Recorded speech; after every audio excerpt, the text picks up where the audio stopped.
だつこんちこんぼポテトでしょもデータ分析やっていきたいなと思います。よろしくお願いいたします。今日はですね、逆関数検証最高からやや低いまでやってみようやっていきたいなと思います。前回ですね、逆足精度のね、最高と高いについてやってきましたけども、ここに関してネイマールでね、やってきました。ということで、今回はこれをもう少し、掘り下げてみようということで、やや低いまでね、ちゃんとやっていこうかなということですかね。ちょっと脳筋な研修になっていくかなと思いますが、もしよかったら高評価、チャンネル登録していただけると嬉しいです。検証方法ですね。検証方法は前回と同じですね。iPhone に動きを記録させて通常のミドルシュート、30本程度ずつですね、やっていきたいなと思います。身長、決定力、キック力は同じにしていて、右利きのね、選手で使っていきます。逆足精度の違いで見ていきたいなと思います。使っていく選手はこの4名ですね。この4名で違いを見比べていきたいなと思います。まずはですね、左利きの選手、前回もやったんですけども、ちょっと見ておきましょう。決定力80、キック力75にしている状態になっております。結構でも決めてるよね。はい、ということで見ていただきました。結果はこんな感じです。はい、ということで、これがですね、最高になるとどうなっていくのか、ここからね、見ていきたいなと思います。まずは最高を見ていきましょう。最高だったらどうですかね。なんか遜色なくっていうのは前回一応ね分かってはいるんですけど、今回はねボールコンとかもあまり変わらない状態になってますから、そこがどう変わっていくのかも気になりますけどね。はい、見ていただきました。結果はこんな感じ。ということで、むしろ決めてるっていうね、こっちの方が決めてるっていう状態になりましたね。ただちょっとふかし気味なところはちょっとだけ気になったかなっていうところですかね。ちょっと次行きましょう。次は高いですね。高いもね、前回一応やってはいるんですけどね、ある程度高いでもちゃんとミートはできてたなっていう印象はありますが、今回もどうですかね。見ていく感じそんなに前回と変わんないかな。はい、見ていただきました。こんな感じになりました。ということで、案外良かったのかな。多少ね、減ってはいるけどね。なので、ちょっと劣ってる部分はさすがに最高からはありそうですね。で、こっからはちょっと未知の領域になっていきますから、見ていきましょう。ここから普通ですね。普通、逆足精度普通だと正直ね、結構低いイメージあるけど、どうなんでしょうね。決めれてる時もあるんだね。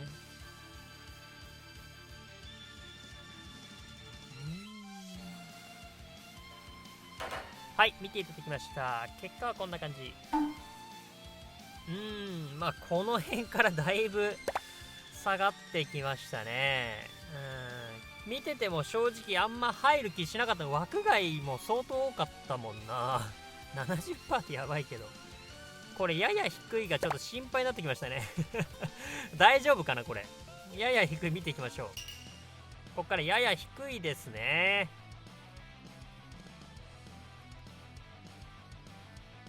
いやこれはそうね。でもキャッチされちゃってんだもん。キャッチちょっと今までなかったな。ダメだこれ。はい、見ていただきました。ちょっとやばかったね。まず結果見てみましょう。こうなりました。はい、これはですねかなりひどかったな。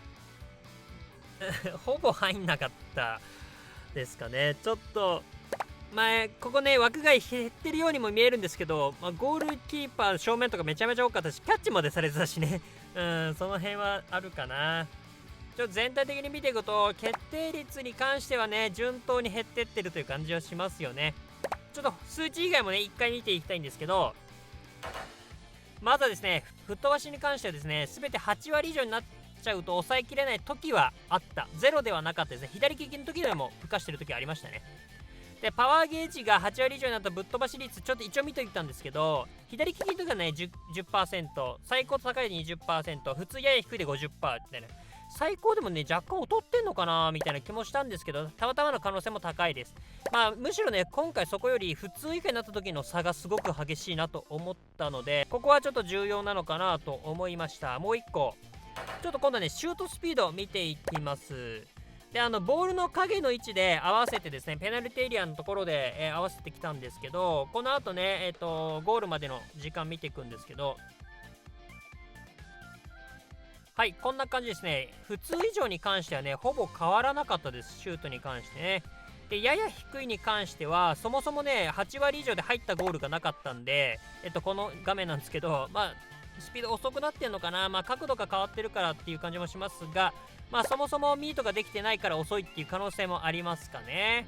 はい、ということでこっからですね今度はもう憶測の時間になっていきます。今までの記録も持ってきました。まああくまで決定力に関してはですね右足版の時なのでちょっと参考程度にしながら話していきたいんですけど、まず最高に関してなんですけど、これね割と似てるんですよね。80の時と似てて、でたださっきの吹っ飛ばし率が若干気になるんで、最高に関しては0からマイナス2くらいにはなんのかなって気はしました。ちょっと0の可能性も高い。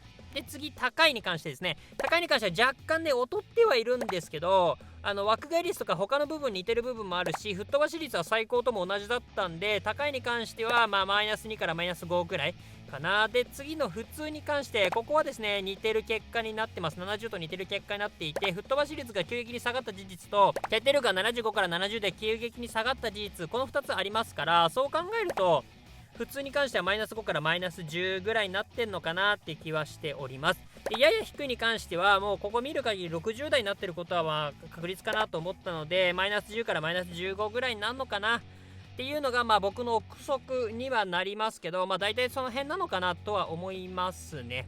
はい、というところでそういうところが分かってきたので、結論です。若干精度によって最大マイナス15ぐらいまで決定力が下がるとします。まあちょっとねまとめておくとこんな感じになるんですけど、まあ様々鑑みた最小値と最大値を出したようなイメージになっていきます。まあちょっとそうですね、分かりやすく表現するとこんな感じで3前後7前後10以上、まあこんな感じなのかなと思いましたね。でこれが事実だった場合ですね、やや低いだとしてもですね決定力高ければなんとかなんじゃねっていうね説が出てきましたね。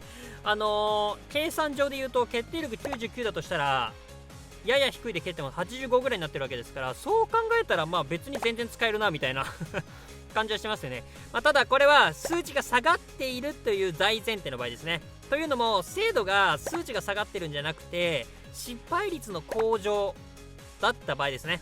これだとあんまり意味ないという形になってきますから、なんか実体験ある人いますかね。ちょっとある人いたら教えてください。決定力高いけどやや低いで打ってみた場合とかね。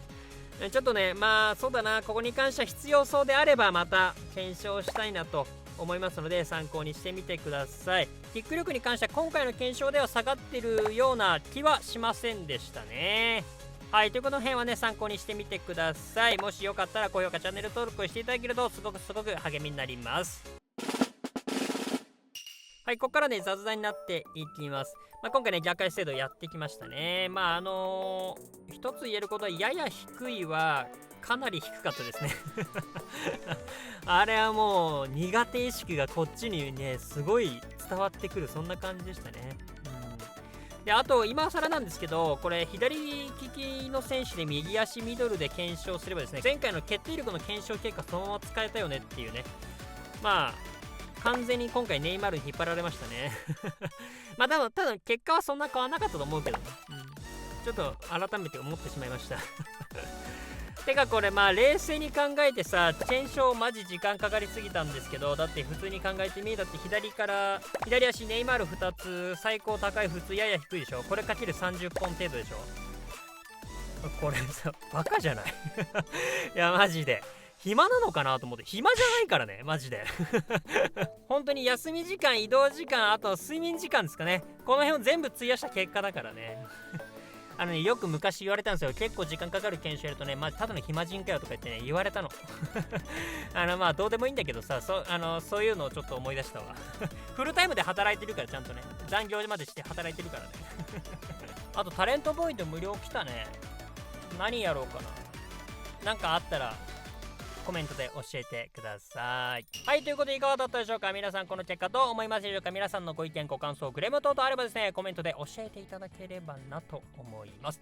年内3万人を目指しておりますので、この動画良かった、参考になった面白かったなと思った方はですね、高評価チャンネル登録をしていただけるとすごく励みになります。どうぞよろしくお願いいたします。ということでですね、今日はね、逆足生徒の検証やってきました。まあものすごく時間がかかったんですけど、まあ時にはね、こう脳筋なこういう検証もやっていかないとダメですね。バカにならないとダメですね。